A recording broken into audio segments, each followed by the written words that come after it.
Pika panoramike e Vlorës, një nga vendet më të frekuentuara nga qytetarët dhe turistët për të shijuar pamjen mahnitse të gjirit dhe detit Adriatik dhe Jon, është kthyer në një prej zonave më të rrezikshme të qytetit. Në vend që të ofrojë një hapësirë të sigurt për soditje dhe fotografi, ajo po shndrohet në një kërcënim real për jetën e vizitorëve.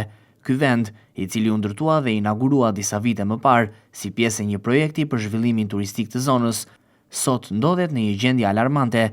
Pjesë të strukturës janë dëmtuar, mbrojtëset metalike janë zhdukur, ndërsa mungesa e sinjalistikës paralajmëruese e bën situatën akoma më të rrezikshme.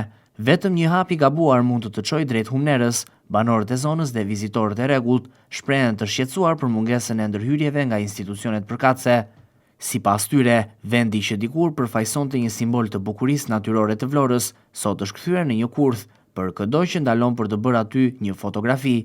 Ndërkohë, mungesa e mirëmbajtjes së projekteve publike është një problem i përsëritur në shumë zona turistike të vendit, ndërkohë që kërkohet nga autoritetet vendore të ndërhyjë sa më shpejt për të shmangur ndonjë tragjedi të mundshme.